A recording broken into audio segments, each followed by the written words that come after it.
안녕하세요. 책 읽어주는 편안한 엄마입니다. 오늘은 작가 정영의 작품 자양강장제를 읽어드리겠습니다. 작가는 이 작품으로 2004년 조선일보 신춘문예에 당선되었습니다. 오늘도 좋은 작품과 함께 편안한 시간이 되시기를 바라며 정영 지음 자양강장제.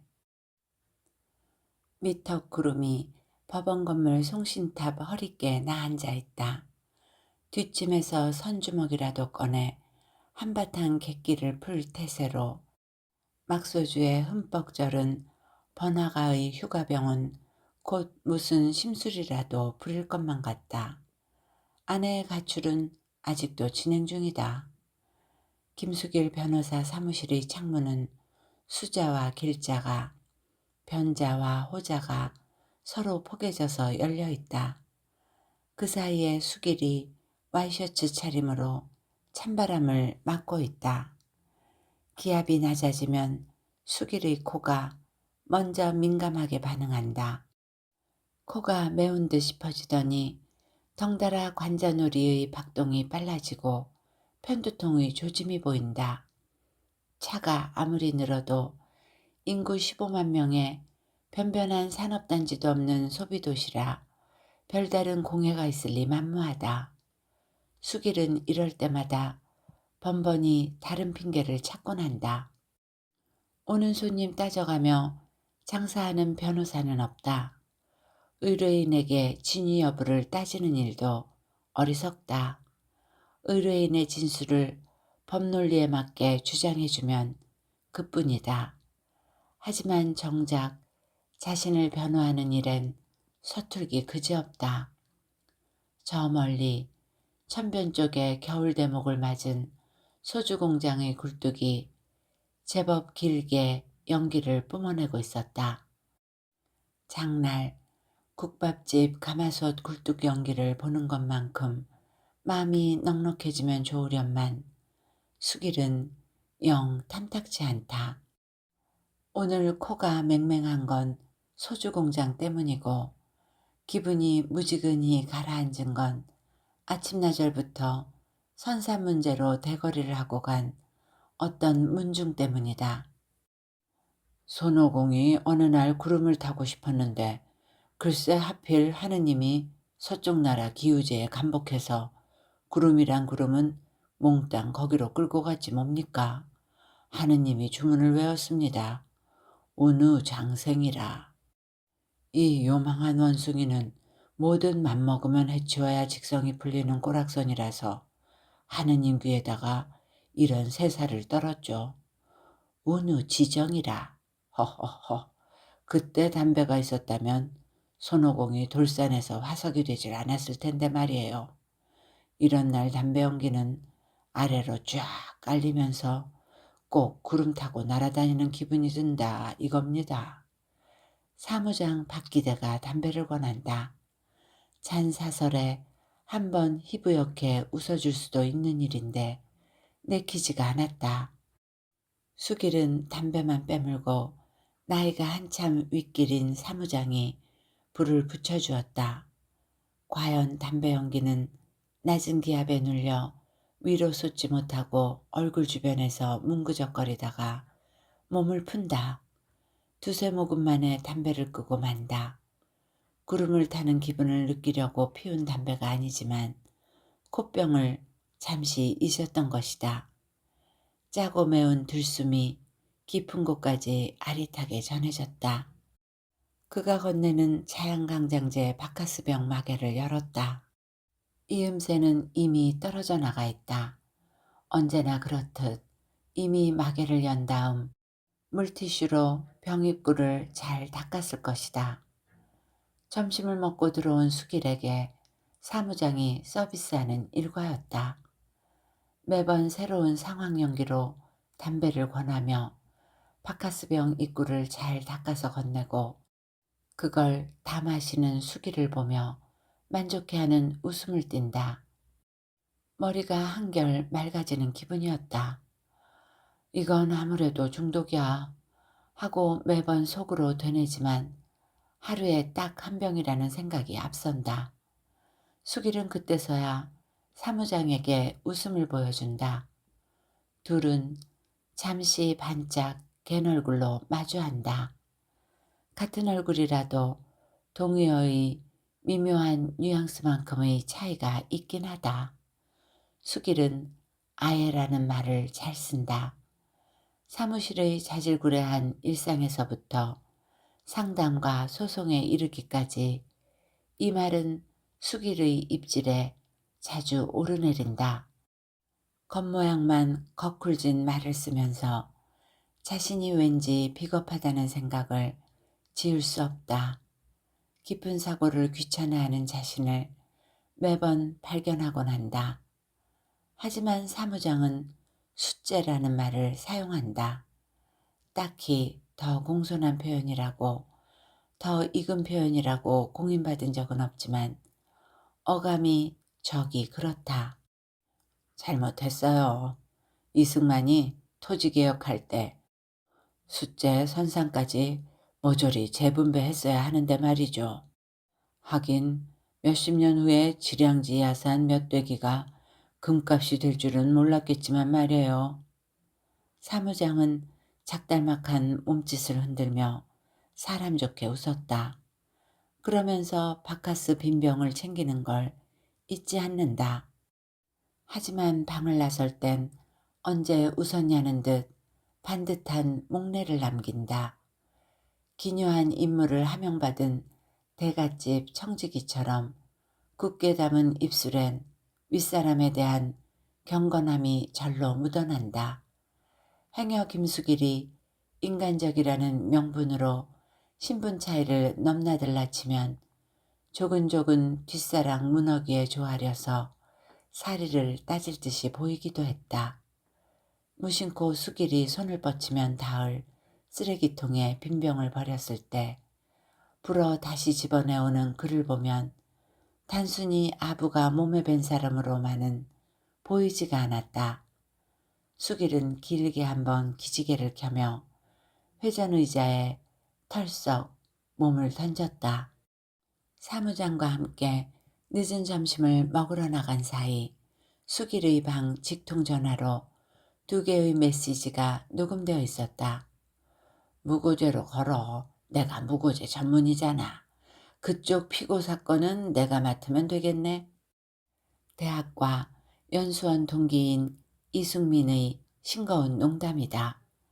지난번 숙민이 지방신문에 실명을 거론하며 시정을 비판한 기사가 명예훼손 혐의로 고소를 당했을 때 수길이 변호해준 일도 있고 하니 숙민은 별 생색 없이 이번 건을 처리해 줄 것이다. 미리 술취렴이나 해두면 깔끔하게 뒤탈까지 마금해 줄 녀석이다. 오늘 새 그릇 들여갈 거예요. 이번 건 당신이 좋아할 것 같은데 철상감을 해서 빛깔이 유별나요. 생선 요리를 담으면 제격이에요. 저녁 약속 없죠? 화이트 와인도 준비됐어요. 아내가 오긴 왔다. 하지만 어쩌면 저렇게 태어날까? 전화 목소리는 차직에 공글린 고령토처럼 번들거린다. 먹고 살기 수월한 지방의 변호사 사모님들의 그렇고 그런 사교 집단이란 소리를 듣기 싫어서인지 좀 유별난 구석이 있긴 하다. 숙민의 마누라가 연주하는 첼로음에 맞춰 물레가 돌고 손끝에 미세한 첼로 선율을 묻혀내는 작업을 한 적도 있다. LP판 있죠? 도자기에도 그런 결이 있어요. 옛날 도공들의 작품을 레이저로 재생하면 도공의 맘을 소리로 들을 수가 있어요. 일종의 번뇌를 녹이는 아날로그적 위안 같은 거죠. 아내 생각이 날 때마다 뒷목에 손이 자주 올라가는 오후였다. 잊을만 하면 일 없이도 한 번씩 들르는 수길의 줄동창 격렬히 찾아왔다. 비서의 안내보다 먼저 문을 잡아 열고 들어서며 어이, 여비서 또 갈았냐? 마누라는 못 바꿔도 암튼 이런 맛이라도 있어야 살지 하며 여비서의 궁둥짝을 슬금슬금 훔쳐보거나 미적거리는 수길의 손을 억세게 낚아채 흔들어대고 소파에 질펀하게 주저앉아 상대방을 느물느물 건너다보는 상견례를 해야 할 놈이 이번에는 영 딴판으로 쓰다달다 말이 없다. 동창들 사이에서 그는 깊이 인물 1호다. 지역사회에서 내놓고 외면을 할 순 없고 만나면 모두 격을 갖추고 반가워하긴 하지만 누구도 그와 깊숙한 친교를 나누고 싶어 하진 않는다. 그런데 동창들 치고 아니 이 지역사회에서 이름 석자 걸고 살아가는 사람 치고 허경렬의 술 한 잔 얻어먹어 보지 않은 사람 그에게 아름아름 곁불로나마 도움을 받지 않은 사람은 드물다. 그만큼 그는 마당발이었다. 수길 또한 그가 물어다 준 굵직한 송사 몇 건으로 수입료를 크게 챙긴 일이 두어 번 있긴 하지만 그에 대해선 아무래도 좋은 말을 거들기 힘들다. 그렇다고 그가 수길에게 무슨 해를 입힌 건 아무리 생각해봐도 없다. 그의 욕 못하실까? 뱁새 눈의 대머리, 오종종한 이목구비, 좁은 어깨에 툭 붉어진 엉덩이, 좋은 첫인상을 가질 사람은 별로 없을 것이다. 하지만 몇십 년씩 알고 지내는 처지에 그런 첫인상 따윈 이미 녹아 유야무야 되게 마련 아닌가. 동창들이 털어놓는 허경렬의 평판은 하나같이 이렇다. 아, 그 간신뱅이 자식 또 무슨 수작을 부렸는지. 지나가는 말로도 아냐, 허경렬이 그러려고 그런 게 아니라 하는 식으로 변호해주는 친구 하나 없었다. 하긴 그가 없는 술자리에서 허경렬이 입질에 오르기라도 하면 더없이 유쾌해지게 마련이었다. 실컷 흉을 보아도 양심의 일말의 뒤끝을 남기는 일이 없으니 참 신기한 일이다. 침팬지가 서열 높은 놈 이잡아주는 거 본 적 있지? 동물의 왕국 같은 데에서. 한참이나 뜸을 들인 다음에 내뱉는 허경렬의 난데없는 발설이었다. 난 이상하게도 힘없고 초라한 놈의 표정이 더 행복해 보이더라.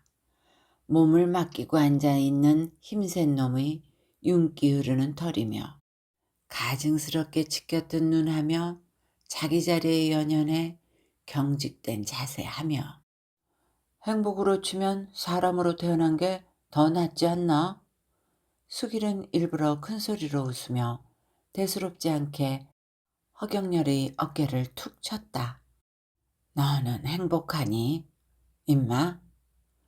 이젠 아예 목소리까지 잠겨버렸다. 왜 그래? 마누라가 이혼이라도 하재? 그의 표정은 한없이 어두웠다. 너무 보잘것없어서 아이들의 손때도 타지 않은 마른 수수깡이 말라 비틀어져 겨울바람에 툭 꺾여 있는 걸 보는 듯했다. 그는 피식 웃더니 차도 마시지 않고 사무실의 공로패들을 빙 둘러보고서는 돌아가 버렸다. 수길은 공연히 건짜증이 났다. 관계에도 관성이라는 게 있다면 허경렬은 수길의 사업 근황에 대해 묻거나 시행정의 주요 흐름을 알려주고 갔어야 했다. 그래, 그는 그렇게 살아온 놈이다. 허경렬의 첫인상은 역시 명찰 사건으로 기억된다. 새로운 학년 초, 아직 그부들의 이름을 다 기억하지 못할 때였다. 경렬이 학교 진입로에서 서성대는 게 보였다. 다짜고짜 수길의 이름을 부르더니 명찰을 내민다. 월요일이면 자주 벌어지는 일이다. 옷을 빨고서 다림질까지는 잘했으나 아크릴 명찰 다는 걸 깜빡하는 것이다. 정문 앞에는 선도부 선생이 지키고 있다. 자기 이름의 명찰을 받아들면서도 왠지 깨름칙하다. 경렬은 명찰 가게에서 받는 가격만 받았다. 그가 직접 만든 명찰이다. 얼마간의 이윤을 남길 터다. 수길은 얻어맞을 위기를 모면하긴 했지만 기분이 유쾌할 리 없었다. 격렬히 비굴하게 웃었던가? 명찰뿐이 아니다. 교복 단추며 교모, 옷핀 같은 자질구레한 것들을 다 챙겨가지고 다녔다. 그는 선도부 일정을 다 꿰고 다녔다. 그렇다고 그런 걸 구부들에게 숨기는 것도 아니다. 깜빡 잊어버리는 경우가 다반사였다. 자기도 모르게 불시에 선도부 아침 등굣길 검열이 있는 날이면 아예 선도부와 함께 서서 같은 반 구부나 자기와 친한 애들에게 면죄부를 안기는 것이었다. 선도부 선생까지 구워 삶는 실력은 혀를 내두를 지경이었다. 또 하나 잊지 못할 사건이 있다. 그들의 고등학교는 체육복이 없다. 체육선생이 어떤 체육사, 운동복이나 운동기구, 명찰 만드는 기계 등이 있는 가게와 결탁하여 체육복 채택 커미션을 받았다는 미확인 루머 때문이라는 말이 있긴 했다. 그냥 교복을 입고 체육 수업을 했다. 그건 그렇다 치고 그 선생 참 인간 말종이라는 소리를 많이 들었었다. 여러 가지 지저분한 소문도 많았고 애들 때리는 것도 정도를 넘어서 그 선생 좋아하는 애들이 없었다. 그런데 허경열은 달랐다. 수업 시간에 바카스 사다가 바치는 건 다른 과목 수업에서도 다 하는 일이긴 하지만 그날 일은 좀 심했다 싶었다. 체육 선생은 처음 몸풀기 체조를 하면서 늘 물구나무 서기 하는 걸 시켰다. 주머니에서 동전이 우수수 떨어진다. 그걸 집으려고 하다가는 사단이 난다. 여지없이 발길질이 날아온다. 선생은 그 동전을 주우면서 한껏 이죽거리면서 이런 말을 하는 것이다. 이 새끼들 맨날 잊어먹지. 이렇게 3년이면 체육복 두세 벌을 사고도 남겠다. 그렇게 주우면 한 움큼이다. 그런데 그날은 체육 선생도 주체하지 못할 정도로 많은 동전이 쏟아져 나왔다. 아침 조회 시간이 끝나고 총무였던 허경열이 축구부 간식 후원비가 문제가 되어서 돌려준다면서 700원씩 나눠주었던 것이다. 하필이면 왜 체육 시간을 앞에 두고 그 돈을 나눠줬을까? 그때 반장이었던 수길은 당장 돈을 나눠주고 지장 찍은 서류를 제출해야 한다는 허경열의 안달을 승인했던 탓에 그부들로부터 두고두고 싫은 소리를 들어야만 했다. 허경열은 학교 수희 아저씨를 양념 오징어로 구워 삶아서 수시로 학교 바깥 출입을 했다.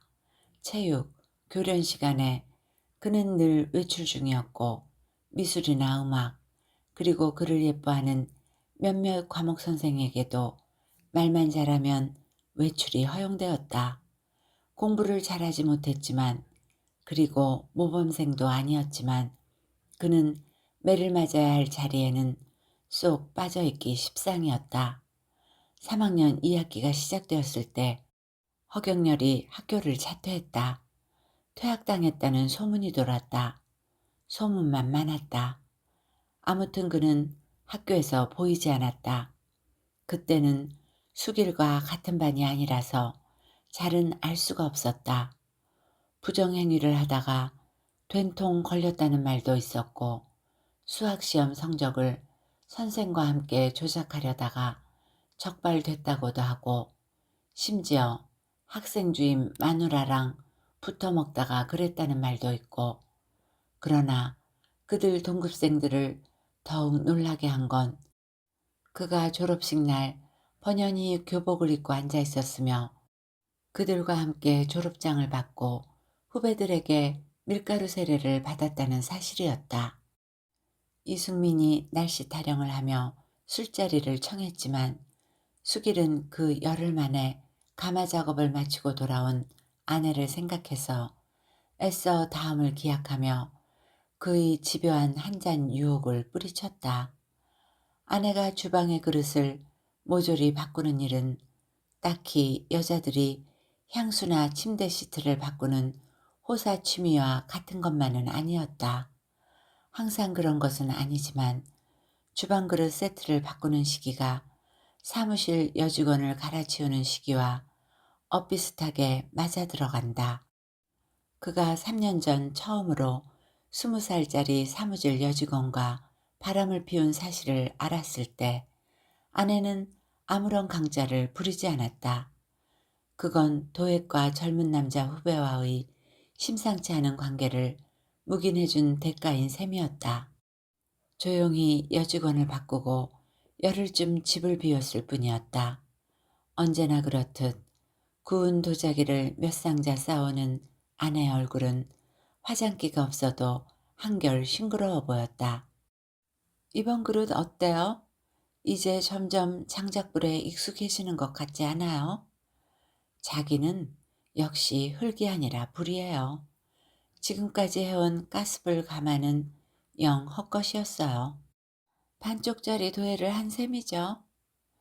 그런 날이면 마흔을 훌쩍 넘긴 아내의 몸은 태백산 산신당 근처에서 베어온 참나무 숯불처럼 일렁거리는 붉은 혀로 가마 전체를 화염으로 감싸 안을 태세로 덤벼들었다. 너무 뜨겁다는 생각만 들었다. 그녀 앞에선 고작 석 달 만난 덜 마른 장작 같은 20살짜리 젖가슴일랑 떠올리지 못한다. 수길보다 머리 하나쯤은 더 큰 30살짜리 도공의 넓은 가슴판 같은 것도 질투의 대상이 되지 못한다. 수길은 매번 아내 앞에서 고스란히 유약의 빛깔을 다 뽐내지 못하고 열기를 견뎌내지 못한 채 터져버리는 도자기 신세가 되고 만다. 다음 날 허경열이 다시 찾아왔다. 이번에는 좀 더 많은 말을 했을 뿐이지 전날의 그 괴이적인 말투와 태도는 고치지 않았다. 난초 몇 가닥이 필법에 충실히 그려지고 하부와 상부가 너무나 교과서적인 비율로 자리 잡은 아내의 화병보다 오히려 더 근엄한 표정이 허경열에게 있었다. 헌법 소원을 내주라. 헌법 소원? 그런 제도가 있다는 것 정도는 알아. 헌법재판소에 내는 거. 뭘 원하는데? 우리나라 헌법에 행복 추구권이 있지. 거기에 아부를 할 수 있는 권리도 포함되어 있나? 아부를 할 수 있는 권리라니? 그때부터 수길의 말문이 막히기 시작했다. 헌법에 명시되어 있지 않다는 이유로, 열거되지 않았다는 이유로 권리를 침해받을 수 없다는 말이 있긴 하지만 아부? 그러면 침해받을 권리는 아니다. 그렇다고 명문으로 정해놓을 수 있을까? 이게 명문화된다면 우리 헌법에만 있는 권리가 된다. 그러나 어이가 없다. 아부를 할 권리? 그게 대체 뭔가? 더군다나 그게 헌법 소원으로 가능한 일인가? 입법 청원으로 한다고 해도 난 다 알고 있어. 사람들이 뒤에서 수군거린다는 거. 근데 그게 나쁜 일인가? 남한테 해를 주지 않고 내가 이익을 얻는 게 죄가 되나? 세상은 제로섬 게임이라고. 내가 이익을 얻으면 남들은 손해를 보게 마련이라고. 그럼 남들의 성공은 다 자기 몫을 뺏기는 거가 되네. 난 그렇게 일방적으로 매도당하는 일에 지쳤어. 정당하게 스스로 노력해서 얻은 대가를 일방적으로 헐뜯을 수 있는 거야.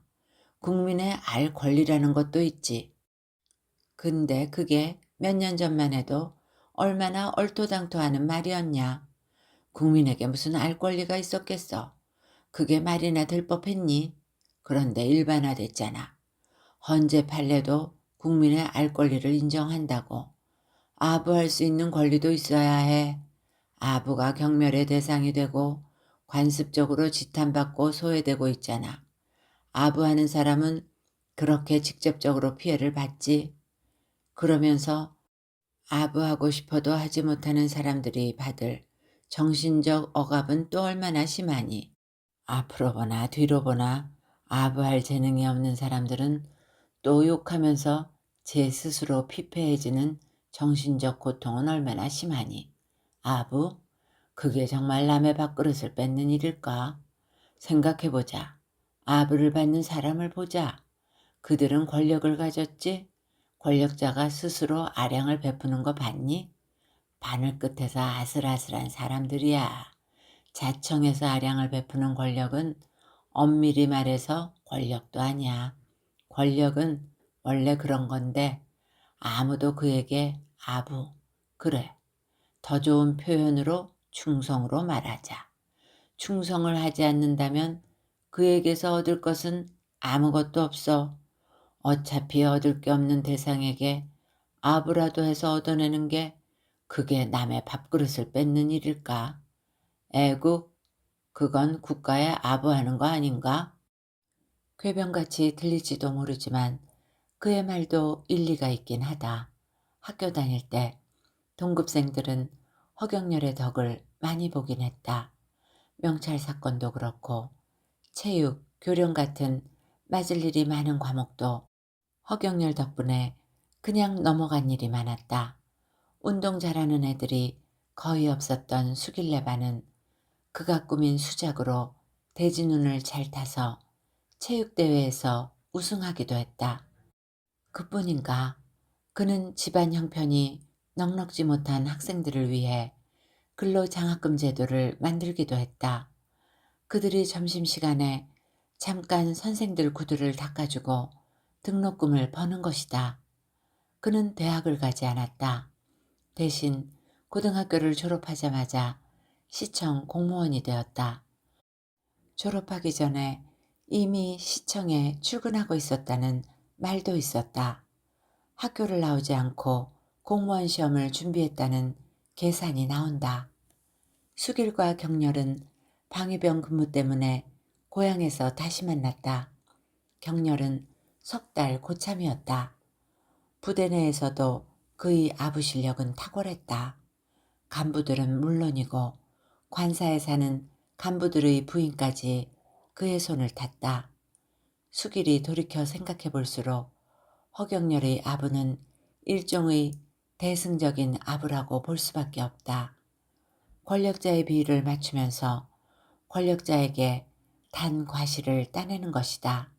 물론 남보다 휴가 일수를 배로 즐기는 것 같은 혼자 욕심을 차리는 경우가 있긴 했지만 모두가 편한 쪽으로 챙겨가는 편이 많았다. 수송장교를 꼬드겨 출근길에 30분 이상 산길을 올라야 하는 고충을 해결해 주기도 했다. 트럭을 출근길 셔틀버스 삼도록 하는 일, 그걸 문제 삼는 인사장교에게 수송부 유류고에서 기름을 빼내서 그의 오토바이에 꽉꽉 채우고 멀리 사는 애인을 자주자주 볼 수 있게 하는 일, 경계근무선은 방위병들의 24시간 막교대를 12시간 근무에 24시간 비번으로 돌려세우는 일, 부대 체육대회가 끝난 후에 삼류 딴따라라고 해도 밴드와 나이트클럽 가수를 불러 흥을 돋운 일, 제대 2달을 앞둔 방위병을 위해 사회적응 프로그램 같은 걸 만들어서 운전학원으로 출근하게 하는 일, 이런 일은 전부 자기에게도 이익이 돌아가긴 했다. 상인들에겐 커미션을 받았을 것이다.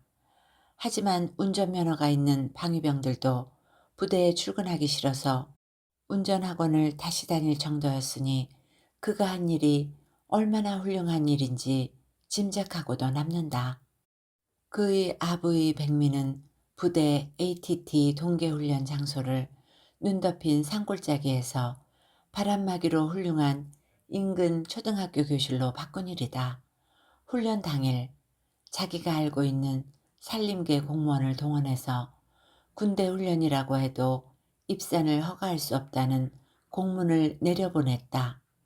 버섯 재배하는 농민들의 민원이 들어오고 또 무엇보다 산불 예방 차원에서 안 된다고 설레발을 친 것이다. 거기다 슬그머니 뒷꼬리를 달아 친절하게 인근의 초등학교 건물을 주선했다. 군대를 갔다 온 사람이면 한겨울 동계훈련이 얼마나 혹독한 시련인지 알 것이다. 허경열은 장학에도 그런 고통을 줄여주었던 것이다. 허경열은 공무원 생활도 잘해나갔다. 물론 뒷공로는 무성했다. 민원인들이 오죽 답답했으면 발길하기 싫은 관청의 문턱을 넘었으랴. 민원인들을 다독이다 보면 어쩔 수 없이 공무원 당사자 편에서 말이 많게 마련이었다. 그래도 그가 하는 줄타기의 위험에 비하면 부작용이 그리 큰 편은 아니었다. 구급 말단 공무원에서 시작해서 그 나이에 4급인 무슨 담당관 칭호가 붙었으니 승승장구했다고 할 수 있다. 공무원 사회에서 그를 시기하는 일도 많았던 모양이다. 투서가 날아가고 어쩌고 하는 일이 있었지만 그때마다 허경열은 자기 결백을 증명했다. 그의 친화력은 적들의 뒤끝도 남겨놓지 않았다. 방송통신대를 나왔고 지방대학의 행정대학원 석사이며 최근에는 박사과정에 적을 두고 있다. 친구들은 말한다. 행정의 행자도 모르던 놈이 미달되던 시절에 공채를 보고 들어와 박사까지 따게 됐다고. 어느 다방 구석엔 그가 시장 선거를 준비한다는 말도 나돌기까지 했다. 그의 석사학위 논문은 조직사회의 서열 상승 기회의 분석이라는 금박 글자를 빛내고 있다. 그는 말단에서 출발하여 장관에 오르는 사람들의 유형을 분석했다.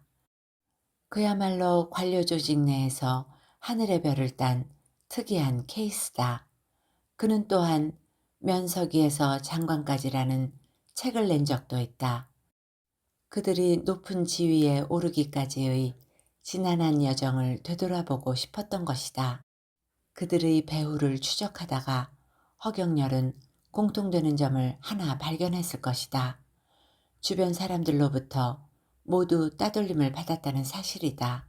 허경열은 자신이 물어다주는 콩고물의 단맛만 보고 뒷전에서는 쓸데없이 오지랖만 넓다느니 사람이 근천스럽다느니 하며 입방아를 찧어대는 빚진 자들의 자기 변명을 귓등으로 흘려넘길 수 있게 되었을 것이다. 그러거나 말거나 허경열은 누구보다도 행복해 보였다. 잘 살아왔다. 그런데 왜 지금 와서 이런 일을 준비하는 것일까? 저는 강천시청 복지행정 담당관 허경열로 직급은 4급 지방행정서기관입니다. 앞서 말씀드렸듯이 저는 어린 시절 제 학비며 용돈을 벌어서 써야 했으며 늙으신 할머니를 봉양해야 했습니다. 이런 시골 구석에서 새빵살이를 했던 아이는 저뿐이었을 것입니다. 그 시절의 고생을 다 말하자면 구차스럽기조차 합니다. 저는 이렇게 대한민국의 최극빈 계급에서 이만큼의 자리에 올라왔습니다. 조금 싼 입으로 말하자면 자수성가했다고 자부할 만합니다.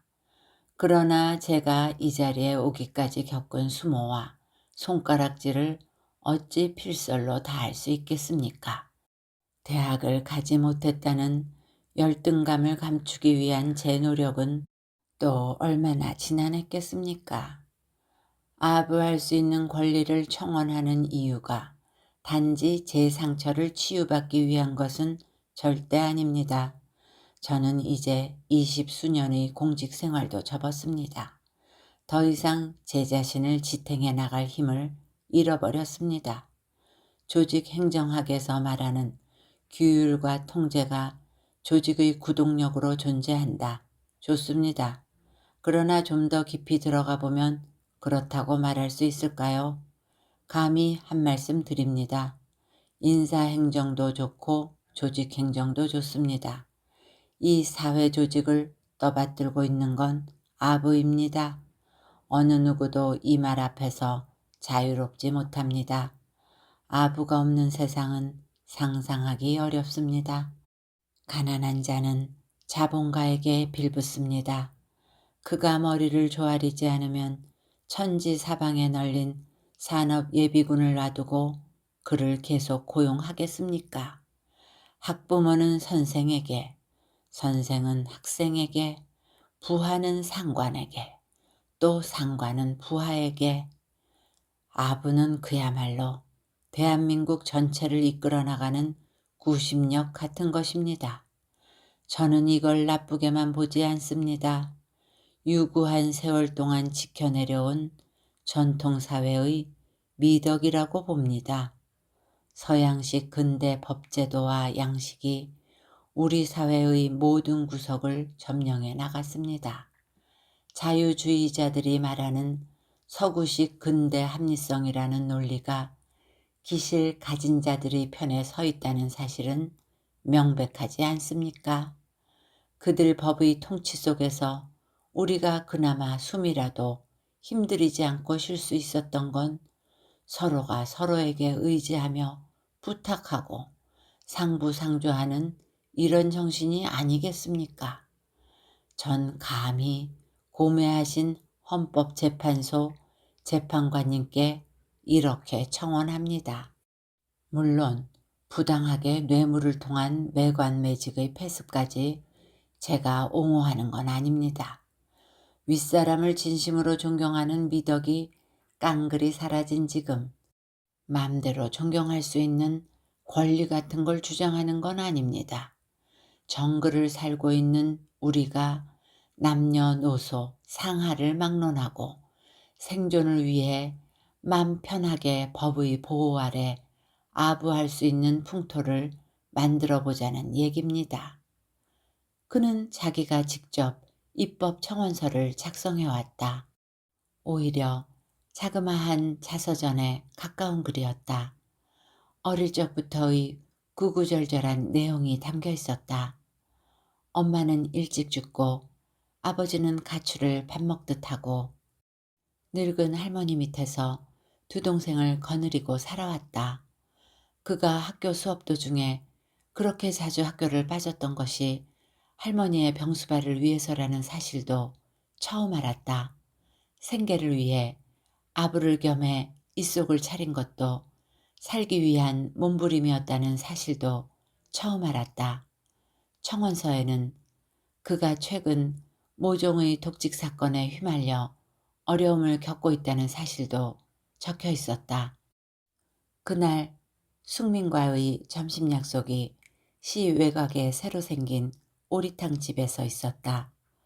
허경열이 청원서를 보여주다가 말이 길어져 본의 아니게 낯술까지 끼어들고 말았다.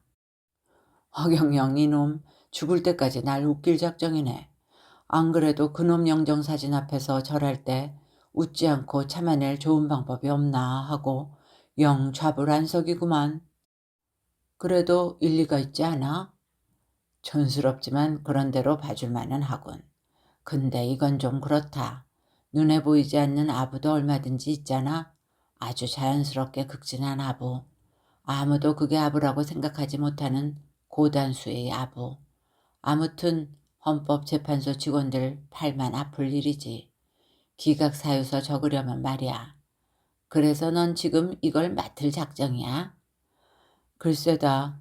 이게 성문화되면 모든 법에 아부는 죄가 아니다. 라는 식의 단서조항이 들어가야겠지? 야, 아무리 사시정원이 늘어나서 채 있는 게 변호사지만 아직은 여기 좁은 바닥이다. 짜 하면 이 업계에선 짠 하고 돌아. 그게 아니라도 스포츠 신문의 깔깔 요절복통 박스 기사감이지. 넌 그런 생각 안 드냐? 너나 나나 부장검사 되지 못하고 옷을 벗은 건 허리 한번 깊숙이 꺾지 못한 죄밖에 더 있냐? 모르겠어. 난 지금 너무 숨이 막혀 죽을 지경이야. 넌 그래도 마누라가 친척 일가부치를 여직원으로 들여앉히지는 않잖아. 서너 달에 한 번씩 싱싱한 씨앗을 들이면서 무슨 군소리가 많아. 거기다 뒤탈까지 없게 만들어주지 않나. 그나저나 경렬이가 잘린 이유는 뭐야?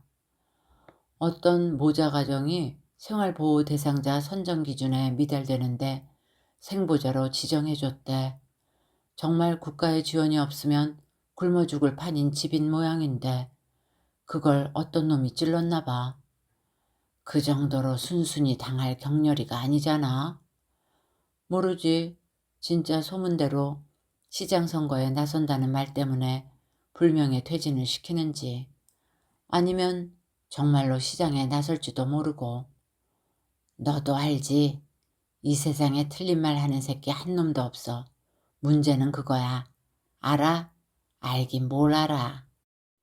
숙미는 술버릇 그대로 끝장을 볼 태세로 역시 동창인 식당 주인까지 끌어안쳐 권커니 작거니 꼭지가 돌도록 고주망태가 되어갔다.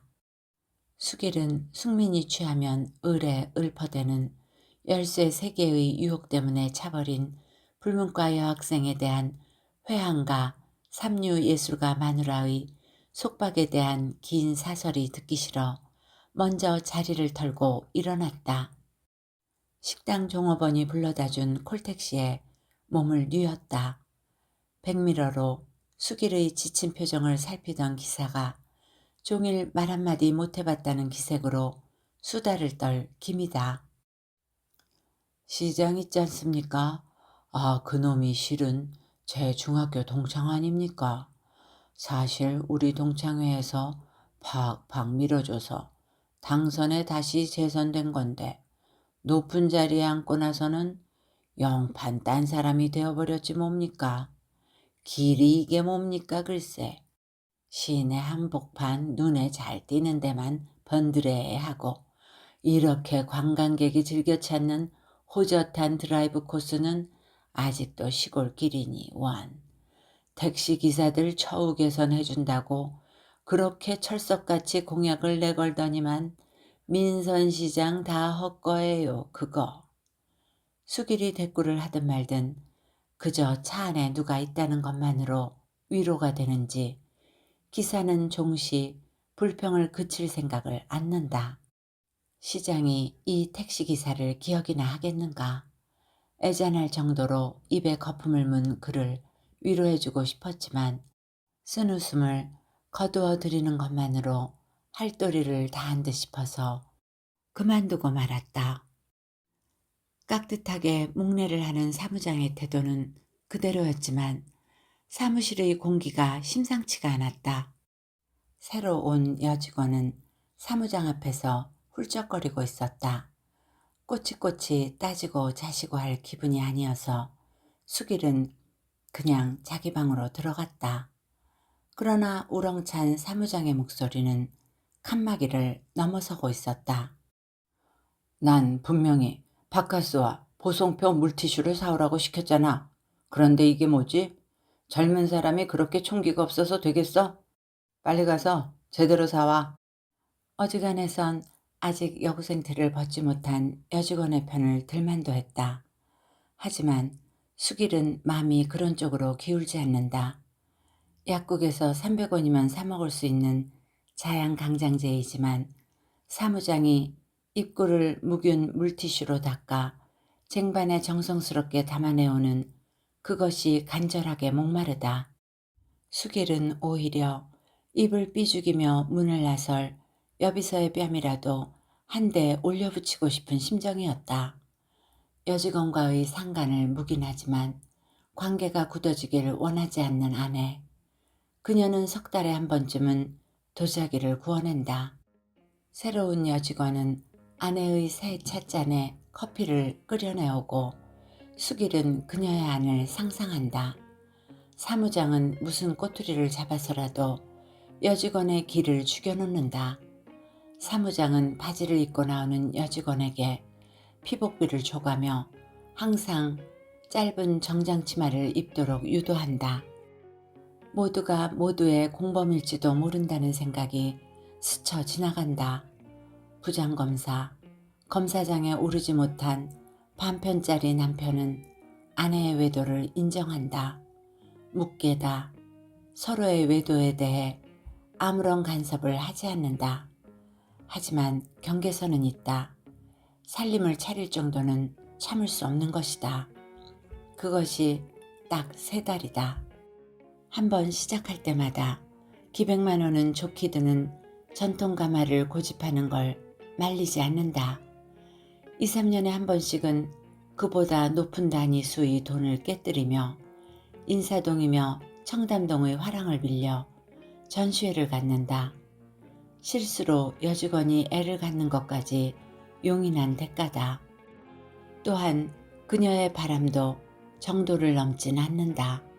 젊은 도공이 수길의 돈과 명예와 맞바꿀 만큼 근사한 것은 아닐 것이다. 경렬의 청원서에는 이런 말이 있다. 우리를 그래도 사라지게 만드는 힘입니다. 없거나 부족한 자를 위한. 한 모금의 자양강장제가 그립다. 이야기는 여기까지입니다. 좋은 시간이 되셨기를 바라며 오늘도 행복하세요.